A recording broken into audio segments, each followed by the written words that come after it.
Hi, this is Komal Chaudhary and I welcome to all at my YouTube channel GS365 and आज का हमारा topic है vice president. तो हम आज फाउंडेशन सीरीज में वाइस प्रेसिडेंट यानी कि उपराष्ट्रपति को बहुत ही डिटेल में देखेंगे। ठीक है, आप स्लाइड में देख पा रहे होंगे कि 1947 से यानी कि जब से देश आज़ाद हुआ है, ठीक है, तब से लेकर अभी तक जो भी उपराष्ट्रपति हुए हैं उन सबका हम स्लाइड में देख पा रहे होंगे। और ये है वर्तमान में उपराष्ट्रपति हैं। ठीक है, तो अभी हम देखने वाले हैं बहुत डिटेल में। उससे पहले हम देखेंगे कि आज हम क्या क्या डिस्कस करने वाले हैं, ये हमारे टॉपिक रहेंगे। सबसे पहले हम वाइस प्रेसिडेंट को देखेंगे, फिर उनका इलेक्शन, क्वालिफिकेशन, ओथ पढ़ेंगे, कंडीशन ऑफ द ऑफिस देखेंगे, ठीक है, टर्म ऑफ ऑफिस रहेगा, vacancy in office, powers and function को भी देखेंगे। फिर लास्ट में देखेंगे कुछ इंपॉर्टेंट आर्टिकल्स जो वाइस प्रेसिडेंट से जुड़े होते हैं। ठीक है, उसके बाद कुछ एमसीक्यू जो ऑब्वियस मैंने ही डिज़ाइन किए हैं, एंड फिर उसके बाद उसमें थोड़े से कुछ रहेंगे पीवाईक्यूज जो प्रीवियस ईयर क्वेश्चंस जिन्हें हम कहेंगे। ठीक है, तो एमसीक्यू और पीवाईक्यूज भी एडअप किए गए हैं आज की क्लास में, जो कि क्लास के अंत में आपको दिखेंगे। उससे पहले हम कवर करेंगे पूरा डिटेल में वाइस प्रेसिडेंट को यानी कि उपराष्ट्रपति को। तो सबसे पहले हम बात करेंगे उपराष्ट्रपति। ठीक है, वाइस प्रेसिडेंट। अगर हम बात करें, उपराष्ट्रपति का पद देश का दूसरा सर्वोच्च पद होता है। ठीक है, प्रथम पद कौन आता है? राष्ट्रपति जी आते हैं, ऑब्वियस सी बात है। और द्वितीय पद कौन सा है? सेकंड पोस्ट कौन सा है? उपराष्ट्रपति। ठीक है, अगर मैं ऑफिशियली बात करता हूं तो उपराष्ट्रपति का पद राष्ट्रपति के बाद आता है, जो कि हमने अमेरिका की तर्ज पर लिया हुआ है। ठीक है, तो यहाँ पे हम देख रहे हैं the vice president occupies the second highest office. ठीक है, second highest office in the country, जो मैंने अभी बात की वही। ठीक है, the office is modelled on the lines of the American vice president, यानी कि हमने उपराष्ट्रपति का जो पद है वह अमेरिका की तर्ज पर हमने लिया है। नेक्स्ट देखेंगे हम election of the vice president. ठीक है, जब हम बात करेंगे उपराष्ट्रपति के पद में क्या क्या कौन कौन इलेक्शन में पार्टिसिपेट करते हैं। The vice president like president is elected not directly by the public, यानी कि but by the method of indirect election. क्या समझे आप इस पॉइंट से? इस पॉइंट को कहने का मतलब सिंपल है कि राष्ट्रपति की तरह ही उपराष्ट्रपति भी अप्रत्यक्ष रूप से जनता द्वारा चुने जाते हैं। ठीक है, यानी कि डायरेक्ट जनता नहीं चुनती है। जिस तरीके से राष्ट्रपति का चुनाव होता है अप्रत्यक्ष रूप से, उसी तरीके से क्या हो रहा है? उपराष्ट्रपति का भी चुनाव होता है। ठीक है राइट, जिस तरीके से कॉलेजियम होता है राष्ट्रपति के लिए, उसी तरीके से उपराष्ट्रपति का भी कॉलेजियम होता है, इलेक्टोरल कॉलेज होता है। This electoral college is different from the elected college of the election for the president, यानी कि जो उपराष्ट्रपति का इलेक्टोरल कॉलेज होता है वह वाइस प्रेसिडेंट का प्रेसिडेंट से अलग होता है। क्यों अलग होता है? It consist the both elected and nominated members. ठीक है, both elected and nominated member of the parliament, यानी कि यह मनोनीत और जो इलेक्टेड होते हैं चुनाव के माध्यम से जो चुन के जाते हैं, दोनों ही तरह के जो सदस्य होते हैं, सांसद होते हैं, वो इसका पार्ट होते हैं इस कॉलेज का। वहीं जब हम बात करते हैं प्रेसिडेंट साहब की, तो वहाँ पे हम देखते हैं ओनली इलेक्टेड मेंबर ही पार्टिसिपेट करते हैं। क्लियर? तो यहाँ पे हम समझ रहे हैं दो चीज, कि यहाँ पे हम देख रहे हैं मनोनीत एवं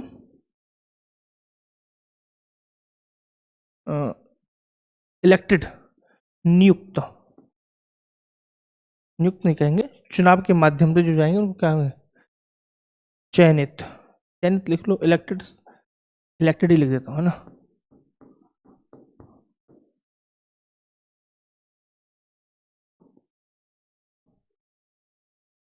ठीक है, दोनों ही प्रकार के सदस्य यहाँ पे पार्टिसिपेट करते हैं।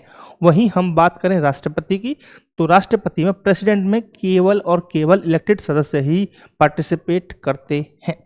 ठीक है, नेक्स्ट पॉइंट हमारा it does not include the members of the state legislative assembly, यानी कि जो वाइस प्रेसिडेंट का इलेक्टोरल कॉलेज होता है उसमें जो लेजिस्लेटिव असेंबली होती है, राज्य विधानमंडल होते हैं, वह इसका हिस्सा नहीं होते हैं।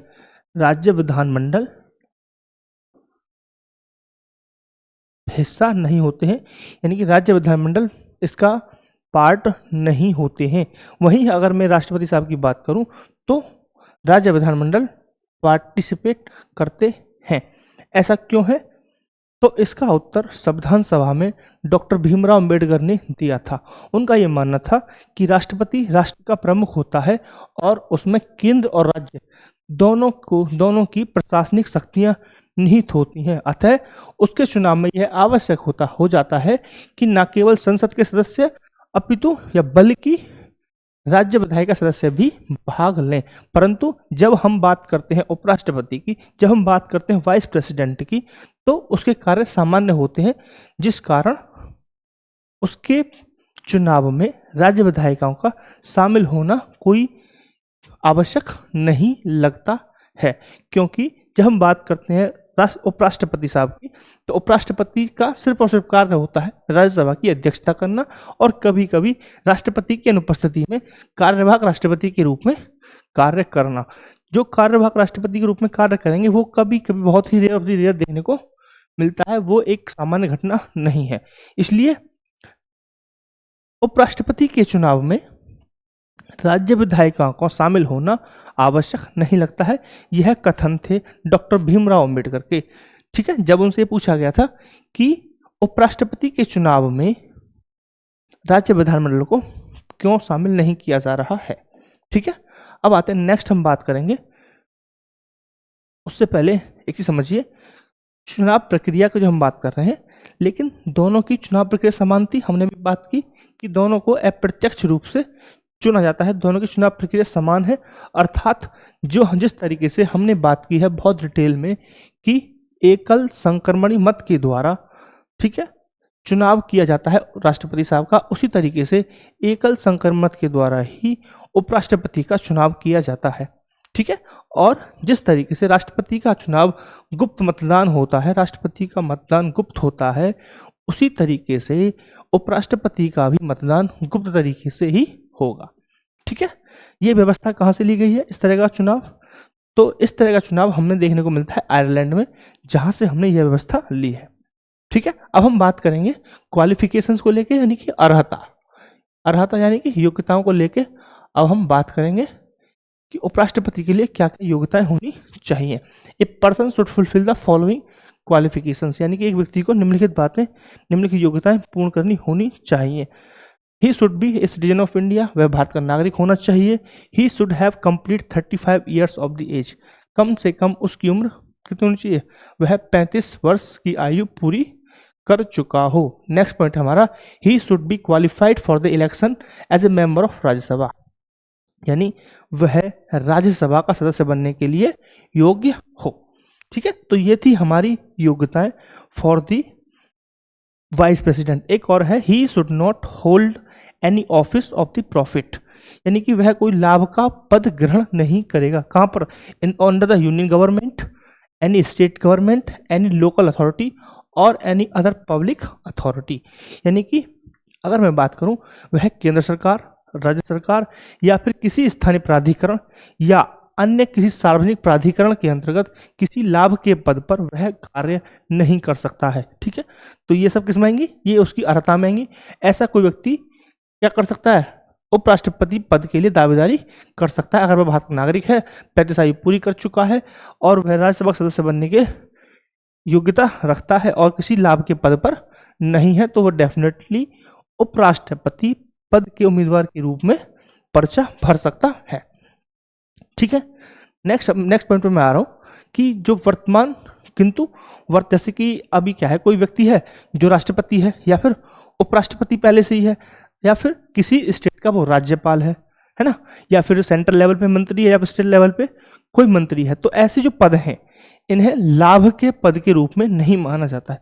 अर्थात ऐसे व्यक्ति उपराष्ट्रपति पद के रूप में उम्मीदवार के योग्य होंगे। इन्हें ऐसा नहीं है कि डिस्क्वालीफाई कर देंगे कि आप पहले से ही लाभ के पद पर हैं। अर्थात क्या है, दोबारा से सुन लीजिए, या तो वर्तमान में कोई व्यक्ति राष्ट्रपति है, उपराष्ट्रपति है, कोई वर्तमान में दोबारा चुनाव लड़ना चाह रहे हैं, ठीक है, संघ मंत्री है, या फिर राज्य मंत्री है, या फिर किसी अन्य कोई और अन्य मंत्री है।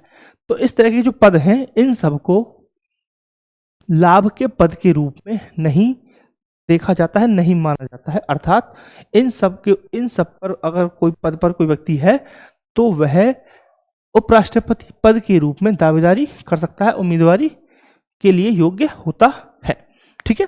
इसके अलावा जब हम बात करते हैं, कुछ व्यक्ति अगर चुनाव में खड़ा होना है उपराष्ट्रपति पद के लिए, तो उन्हें क्या है, नामांकन के समय कम से कम 20 प्रस्तावक, यानी कि 20 व्यक्ति जो प्रस्ताव देने वाले हों और 20 उनके सहायता करने वाले, 20 उनको अनुमोदन रेक्टिफाई करने वाला हो, तब क्या कर सकते हैं, वो उपराष्ट्रपति पद के लिए नामांकन कर सकते हैं। साथ ही आरबीआई के पास 15,000 रुपये की जमानत राशि जमा करनी होती है, ठीक है। तो जब कोई व्यक्ति उपराष्ट्रपति पद के उम्मीदवार के रूप में नामांकन करने जाता है तो क्या योग्यता क्या होना चाहिए, 20 व्यक्ति अनुमोदक के रूप में कम से कम और 20 व्यक्ति प्रस्तावक के रूप में होने चाहिए। साथ ही साथ आरबीआई के पास उन्हें 15,000 रुपये जमानत राशि के रूप में जमा कराना होता है, ठीक है। तो ये रहेगा चुनाव के साथ साथ इलेक्शन जो कॉलिजम होगा वो एक अलग प्रोसेस है, लेकिन ये सब क्या है, लीगल टेक्निकल चीजें हो गई, ठीक है।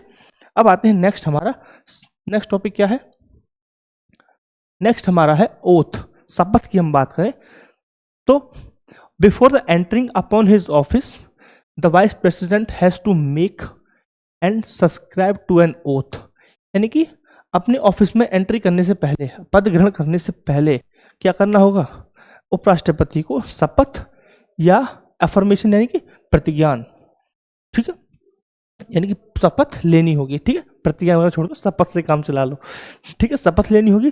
तो शपथ में क्या होगा, in his oath the vice president swears, किस शपथ लेंगे, to bear true faith and allegiance to the constitution of India and faithfully discharge the duties of his office, कि मैं भारत के संविधान के प्रति सच्ची श्रद्धा रखूंगा, निष्ठा रखूंगा और अपने पद और कर्तव्यों का निर्वहन क्या है, पूरी श्रद्धापूर्वक करूंगा, फुल फेथफुली के साथ करूंगा, ठीक है।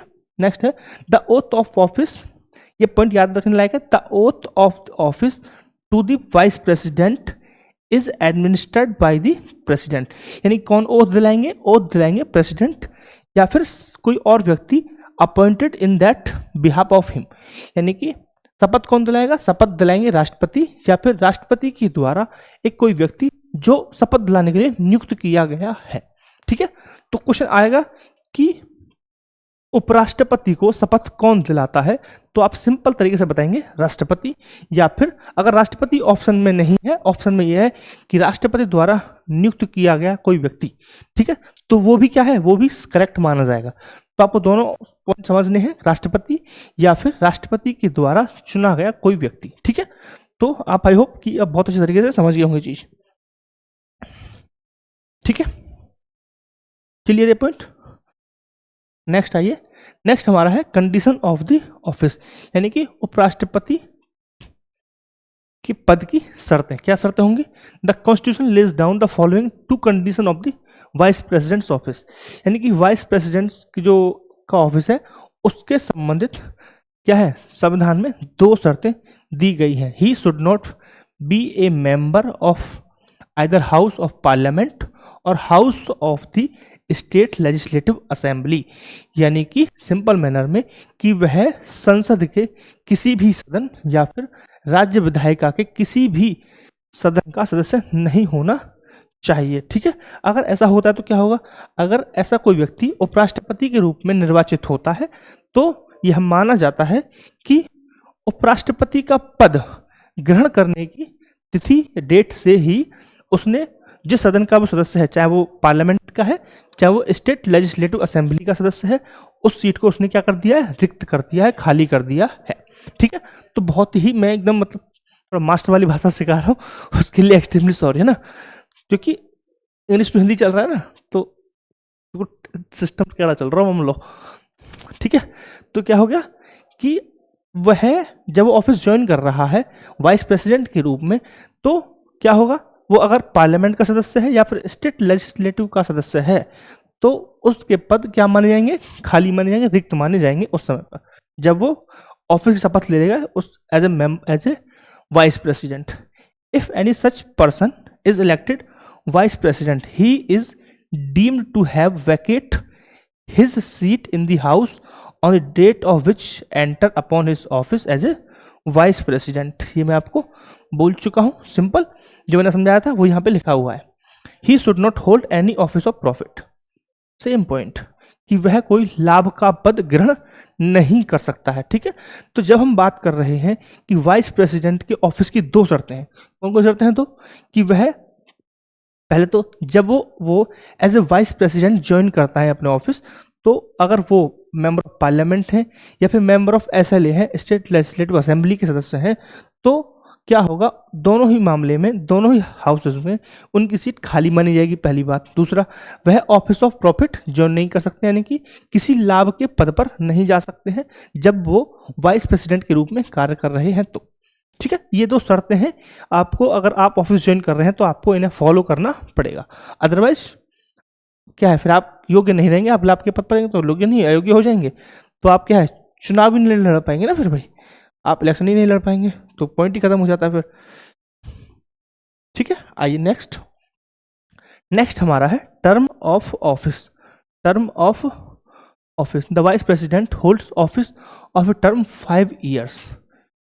5 years, ठीक है, from the date on which he enter upon his office, यानी कि उपराष्ट्रपति की अगर मैं पद अवधि की बात करूं, कार्यकाल की बात करूं, तो अपने पद ग्रहण करने से 5 वर्ष तक वह अपने पद पर बने रहते हैं।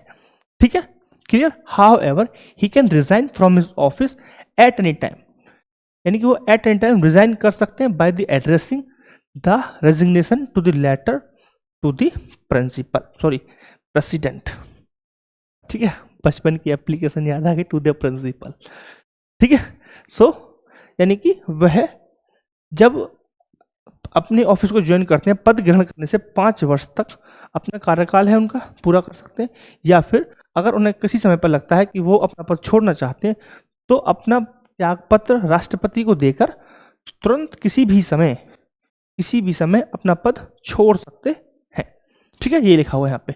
ही can also remove from the office before by completion of his term, यानी कि ऐसा नहीं है कि वो अपनी मर्जी से छोड़ सकते हैं, उन्हें समय से पूर्व या कार्यकाल खत्म होने से पहले भी हटाया जा सकता है। हटाने का प्रोसेस क्या होता है, प्रॉपर महाभियोग नहीं होता है, बट राज्यसभा से प्रस्ताव विशेष बहुमत से पास होना होगा और दूसरा लोकसभा में उसकी सहमति होगी। यानी कि राज्यसभा से एक कोई प्रस्ताव आएगा राज्यसभा में, याद रखना उपराष्ट्रपति को हटाने का प्रस्ताव राज्यसभा से स्टार्ट होता है, ना कि लोकसभा से, ये पॉइंट याद रखना। ठीक है, तो जो प्रस्ताव है राज्यसभा से पास होगा वो विशेष बहुमत से पास होगा और फिर वो प्रस्ताव लोकसभा में जाएगा, लोकसभा उसे सिंपल बहुमत से, साधारण बहुमत से क्या कर देगी, पास कर देगी, तो उपराष्ट्रपति को हटा दिया जाएगा, सिंपल। ठीक है तो महाभियोग जैसा ही, लेकिन क्या है, महाभियोग नहीं है। महाभियोग से मुझे याद आया कि लास्ट सेशन हम कर रहे थे, अभी लास्ट सेशन मैंने किया है सर्वोच्च न्यायालय से संबंधित। ठीक है, तो वहाँ पे मैंने जो सर्वोच्च न्यायालय के न्यायाधीश है उसको हटाने की प्रक्रिया को महाभियोग लिखा था, और मैं एक चीज़ याद कर रहा था, महाभियोग इम्पोर्टेंट है, तो मैंने एक जगह लिख दिया है आर्टिकल 61 में महाभियोग है। ठीक है, तो वो कॉन्टेक्स्ट था राष्ट्रपति से संबंधित। ठीक है, तो एक कमेंट था तो इस वजह से मैंने उसको रिप्लाई कर दिया अभी कि वो एक कॉन्टेक्स्ट में मैंने बताया है कि महाभियोग एज ए वर्ड, ठीक है, महाभियोग शब्द की जब बात हो रही है तो महाभियोग लिखा हुआ है सिर्फ राष्ट्रपति के लिए। जो आर्टिकल 61 की बात करता है वही हम जब बात कर रहे थे सर्वोच्च न्यायालय के न्यायाधीशों की, तो वहां पे महाभियोग जैसा वर्ड यूज नहीं किया गया। ठीक है, राष्ट्रपति से हटाया जाता है इसलिए महाभियोग बोला जाता है, बट वो इम्पीचमेंट नहीं है। ठीक है, तो जब मैं महाभियोग बोल रहा हूं तो आर्टिकल 61 की ही बात हो रही है और राष्ट्रपति कॉन्टेक्स्ट में बात की गई है। ठीक है, तो उसे अगर मिसकम्युनिकेशन कुछ हुआ है तो करेक्ट कर लीजिए।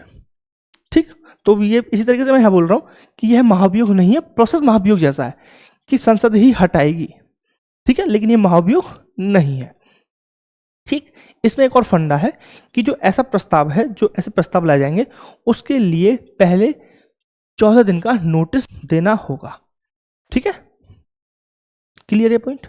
मतलब हटाने के लिए 14 दिन का नोटिस लगेगा, ठीक है, और जो प्रस्ताव है,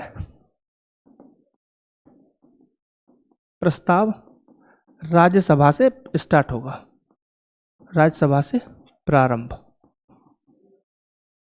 ठीक है, और विशेष बहुमत से पास होना चाहिए।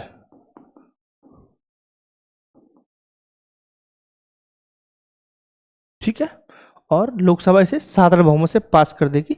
हालांकि एक पॉइंट याद रख सकते हैं कि भारत के संविधान में उपराष्ट्रपति को हटाने का कोई आधार नहीं दिया हुआ है कि इस आधार पर उपराष्ट्रपति को हटाया जा सकता है। ठीक है, क्लियर पॉइंट? क्लियर है पॉइंट? चलो नेक्स्ट आइए। The vice president can hold office beyond his term of the 5 year until his successor assume the charge. यानी कि उपराष्ट्रपति 5 वर्ष की अवधि के बाद भी, यानी कि अपने कार्यकाल के बाद भी अपने पद पर बने रह सकते हैं जब तक कि उनका सक्सेसर, उनका उत्तराधिकारी अपना पद ग्रहण नहीं कर ले। ठीक है, he may be elected for any number of time. Simple कि उपराष्ट्रपति के पद पर, यानी उपराष्ट्रपति के पद पर कोई व्यक्ति कितनी बार भी चयनित हो सकता है, इलेक्ट हो सकता है। ठीक है, पुनर्निर्वाचन भी हो सकता है और अनलिमिटेड भी हो सकता है। ठीक है, क्लियर पॉइंट? आई होप कि ये पॉइंट बहुत अच्छे से क्लियर हुआ होगा। ठीक है, लास्ट पॉइंट क्या था, क्या समझाना चाह रहा हूं कि उपराष्ट्रपति 5 वर्ष का कार्यकाल पूरा होने के बाद भी अपने पद पर बना रह सकता है जब तक कि उसका उत्तराधिकारी उसका ऑफिस ज्वाइन ना कर ले, अपना पद ना संभाल ले। हालांकि उपराष्ट्रपति पुनर्निर्वाचन के लिए भी योग्य होता है और वह कितनी भी बार उस पद पर चुनाव लड़ सकता है और उस पद पर सेवाएं दे सकता है। ठीक है, अब आइए नेक्स्ट हमारा है वैकेंसी ऑफ ऑफिस, यानी कि पद रिक्तता। वैकेंसी मीन्स खाली, पद रिक्त, पद छोड़ना है ना। तो किन स्थितियों में वैकेंसी हो सकती है, पद खाली हो सकता है, पद रिक्त हो सकता है? तो एक vacancy in the vice president's office can occur any of these following ways. ठीक है, on the expiry of his tenure of 5 years, simple समझ गए होंगे, by his resignation, on his removal, by the death. ठीक है, यानी कि अगर उपराष्ट्रपति का कार्यकाल पूरा हो जाता है तो भी उसका पद खाली हो जाएगा, ऑफिस खाली होगा, नहीं होगा, समाप्ति होगी पद की। ठीक है, या फिर वो त्याग पत्र दे दे, बाय द रेजिग्नेशन त्याग पत्र देगा तो भी पद खाली होगा। ठीक है, या फिर उनको हटा दिया जाए, होगा नहीं होगा? होगा, उनको हटा दिया जाए तो भी होगा, या फिर उनकी अगर डेथ हो जाए, मृत्यु हो जाए तो भी उनका पद खाली हो सकता है। ठीक है, एक नेक्स्ट और क्राइटेरिया लिखा हुआ, वो लिखा हुआ है when he becomes disqualified to the office hold office or when his election is declared void। यानी कि वह पद ग्रहण करने के लिए अयोग्य था और उनका जो चुनाव था, उनका जो निर्वाचन था, वह अगर अवैध घोषित कर दिया जाए तो भी उनके पद क्या होगा, रिक्त होगा। ऑफिस में क्या होगी, वैकेंसी होगी, खाली होगा, पद रिक्तता आ जाएगी। ठीक है, ठीक है, क्लियर? अब देखो, जब पद रिक्तता आएगी तो ऐसा होता है कि कार्यकाल समाप्त होने से पहले चुनाव करा लिए जाए। ठीक है, यदि उसका पद, उसकी मृत्यु, त्यागपत्र हो गया, निष्कासन हो गया, या फिर किसी और कारण से रिक्त होता है तो जल्द से जल्द चुनाव कराने चाहिए। ठीक है, और उपराष्ट्रपति का जो नया चुना गया उपराष्ट्रपति, वो फिर से 5 साल तक अपने पद पर बना रहेगा। ये सिंपल सा कॉन्सेप्ट है, इसमें कोई रॉकेट साइंस है नहीं। ठीक है, अब आते हैं कि हमने बात की अभी कि उनका इलेक्शन अवैध घोषित कर दिया जाए।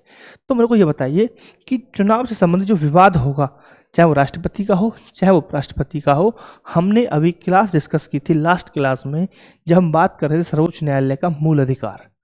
मूल क्षेत्राधिकार, तो हमने डिस्कस किया था कि राष्ट्रपति या उपराष्ट्रपति से संबंधित चुनाव का मामला होगा, उसका मूल अधिकार किसका होगा जांच करने का, तो मूल क्षेत्राधिकार होगा सर्वोच्च न्यायालय का, और उसका निर्णय अंतिम होगा।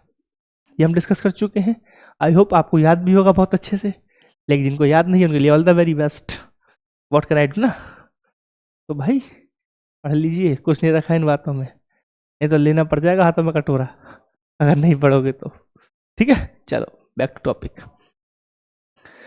तो हम बात कर रहे थे कि सर्वोच्च न्यायालय का मूल क्षेत्राधिकार होता है।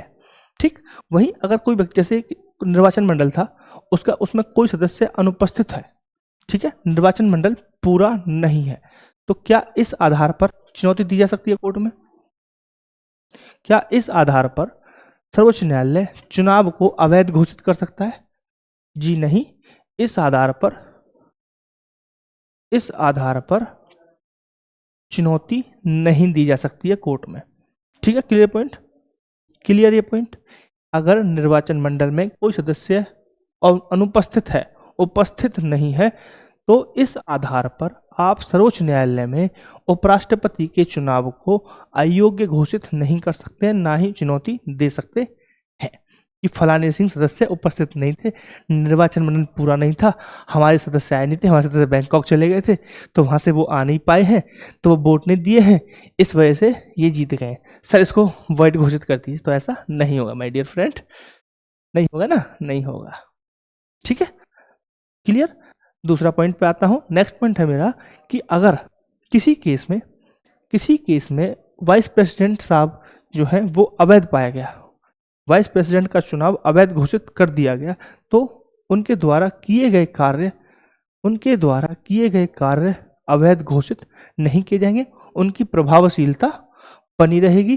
अर्थात यानी कि सिंपल वर्ड में हम कह सकते हैं कि अगर उपराष्ट्रपति का चुनाव अवैध घोषित कर दिया गया है बेशक, लेकिन चुनाव अवैध घोषित होने से पहले उनके द्वारा किए गए सारे कार्य वैध होंगे और उनकी प्रभावशीलता बनी रहेगी। क्लियर ये पॉइंट? आई होप आपको ये बहुत डिटेल में चीज़ें पता चल गई होगी। अब आते हैं नेक्स्ट पॉइंट पे। नेक्स्ट पॉइंट है हमारा पावर एंड फंक्शन। यानी कि शक्तियाँ और कार्य। The function of vice president are two fold, only two fold. Fold क्या है? He act as the ex officio chairman of Rajya Sabha, ठीक है, सबको पता है। In his capacity his power and function are similar to those the speaker of the Lok Sabha. अब बताइए क्या समझो कि सिंपल वर्ड में आप समझिए वापस से कि जो राज्यसभा के पदेन सभापति के रूप में कार्य करता है, सबसे इंपॉर्टेंट काम है ये कि वाइस प्रेसिडेंट राज्यसभा के सभापति के रूप में कार्य करता है।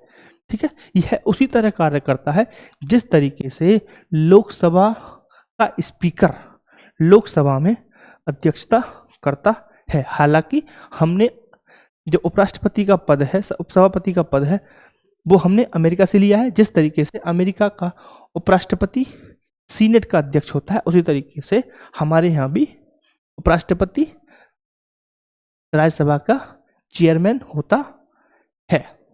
ठीक है, नेक्स्ट आइए। He act as a president when a vacancy occurs in the office of the president due to his resignation, impeachment, death और अदरवाइज। यानी कि हम अभी बात कर रहे थे कि कुछ परिस्थितियां ऐसी होती हैं जिनमें राष्ट्रपति के रूप में कार्यवाहक राष्ट्रपति के रूप बोलेंगे, कार्यवाहक राष्ट्रपति के रूप में भी कार्य करता है। वो कौन सी स्थिति होती है? जब राष्ट्रपति का पद उसके त्यागपत्र से, महाभियोग, मृत्यु या अन्य कारणों से रिक्त हो जाता है, खाली हो जाता है, उस समय पे उपराष्ट्रपति कार्यवाहक राष्ट्रपति के रूप में कार्य करता है। ठीक है, नेक्स्ट पॉइंट पे मैं आ रहा हूँ। इस तरीके का कार्य जो कार्यवाहक राष्ट्रपति के रूप में जब वो कार्य करेंगे तो वो अधिकतम 6 महीने तक ऐसा कार्य कर सकते हैं, और इस अवधि में नए चुनाव कराने क्या होते हैं? मैंडेटरी है, आवश्यक है। ठीक है, लेकिन एक दूसरा केस भी है जब राष्ट्रपति की अनुपस्थिति, ठीक है, यहाँ पे अनुपस्थिति कैसी है? रेजिग्नेशन दे दिया है, इम्पीचमेंट है, डेथ है, यानी कि ये परमानेंट कारण है, इन स्थितियों में राष्ट्रपति यानी कि प्रेसिडेंट साहब वापस आ ही नहीं सकते अपने ऑफिस। ठीक है, तो कार्यवाहक राष्ट्रपति के रूप में ये कार्य करेंगे, 6 महीने तक काम करेंगे, 6 महीने में ही चुनाव कराने होंगे और दूसरे राष्ट्रपति अपना पद संभाल लेंगे आगे। ठीक है, बट दूसरा केस ऐसा होता है जब राष्ट्रपति साहब की अनुपस्थिति, बीमारी हो कोई, या अन्य कोई कारण करने में अन्य कोई कार्य है जिसके कारण वो अपना ऑफिस कंटिन्यू नहीं कर पा रहे हैं, तो इस केस में वाइस प्रेसिडेंट तब तक राष्ट्रपति के रूप में कार्य करेंगे जब तक कि वह अपने पद पर दोबारा आकर काम नहीं करते हैं। ठीक है, क्लियर? Clear point? क्लियर? तो नेक्स्ट पॉइंट में एक और पॉइंट ऐड करना चाहता हूं, वो ये है कि जब उपराष्ट्रपति कार्यवाहक राष्ट्रपति के रूप में कार्य करते हैं तो वह उस दौरान सभापति के रूप में कार्य नहीं करते हैं। ठीक है, वो सिर्फ और सिर्फ राष्ट्रपति के रूप में कार्य करेंगे और उनको जो मिलने वाले वेतन भत्ते और सैलरी अलाउंस सब कुछ जो राष्ट्रपति को मिलता है वो सब उनको मिलेंगे। ठीक है, क्लियर? अब आइए नेक्स्ट पॉइंट पर। नेक्स्ट पॉइंट हमारा है आर्टिकल्स है। इससे रिलेटेड उससे पहले हम थोड़ा सा एक कंपेयर कर लेते हैं अमेरिकी उपराष्ट्रपति और भारतीय उपराष्ट्रपति के कार्य के रूप में। तो जब हम बात करते हैं भारत के उपराष्ट्रपति का पद, हमने देखा है कि वह अमेरिका के उपराष्ट्रपति पद के मॉडल पर आधारित है, बट इनमें काफ़ी डिफरेंसेस हमें देखने को मिलते हैं। क्या डिफरेंस है कि जब अमेरिका का उपराष्ट्रपति राष्ट्रपति के रिक्त पद पर काम करता है, ठीक है, तो वह क्या करता है, वह जैसे सपोज करो राष्ट्रपति है, वहाँ 4 साल का कार्यकाल होता है, ठीक है, और 2 साल में राष्ट्रपति निपट लिए, तो क्या हुआ, उपराष्ट्रपति जब कार्य करेगा तो शेष कार्यकाल को पूरा करेगा। ना कि ऐसा नहीं है कि जैसे दूसरी बात, भारत में क्या होता है, कार्यकाल 5 वर्ष का है और राष्ट्रपति साहब निपट लिए तो क्या करेंगे, 6 महीने तक कार्य करेंगे, 6 महीने में दोबारा चुनाव करेंगे और नया राष्ट्रपति को चुना जाएगा जो पूरा कार्यकाल कंप्लीट करेगा। लेकिन अमेरिका में ऐसा नहीं होता है। अमेरिका में क्या होता है, अमेरिका में होता है कि 4 साल का कार्यकाल है, 2 साल में निपट लिए तो 2 साल जो बचे हैं उसको कार्यवाहक राष्ट्रपति ही पूरा करेगा एंड देन चुनाव होंगे, क्योंकि वहाँ पे फिक्स डेट है। आप सभी को पता है, मुझे कमेंट सेक्शन में बताइए कि वहाँ पे राष्ट्रपति के चुनाव की फिक्स डेट है वो क्या है। ठीक है, तो ये था हमारा मोटा मोटा डिफरेंस। ठीक है, clear clear clear clear clear okay. ठीक, तो जब हम बात कर रहे हैं उपराष्ट्रपति में, उपराष्ट्रपति के पास कोई विशेष शक्तियां, हमें विशेष शक्तियां या विशेष कार्य नहीं देखे हैं। हम सिर्फ देखते हैं कि वो एक्स ऑफिशियो चेयरमैन है, यानी कि राज्यसभा के सभापति होते हैं। ठीक है, सिंपल। और कभी कभी विशेष परिस्थितियों में राष्ट्रपति के रूप में भी कार्य करते हैं, ये हमने देखा। ठीक है, लेकिन एक राजनीतिक कंटिन्यूटी को बनाए रखने के लिए भी इसकी जरूरत हमें महसूस की गई, इसलिए हमने उपराष्ट्रपति का पद बनाया। ठीक, अगर मैं बात करूँ सैलरी की, तो इनको सैलरी मिलती है लगभग अभी के लिए 4 लाख रुपए मिलते हैं और साथ ही साथ बहुत सारे दैनिक भत्ते, निःशुल्क सुसज्जित आवास, फोन की सुविधा, कार, चिकित्सा, है ना, यात्रा सुविधा, अन्य सुविधा इनको मिलती है। ठीक है, ये बात क्लियर है पॉइंट। अब मैं थोड़ा सा बात करूं स्पेशल कुछ अनुच्छेदों की जो उपराष्ट्रपति से संबंधित हमें देखने को मिलते हैं। तो सबसे पहले हमें देखते हैं 63 जो बात करता है vice president of the India, यानी कि उपराष्ट्रपति होगा, भारत का एक उपराष्ट्रपति होगा। ठीक है, दूसरा क्या, the vice president to be the ex office chairman of the council of state, यानी कि राज्यसभा का सभापति होगा।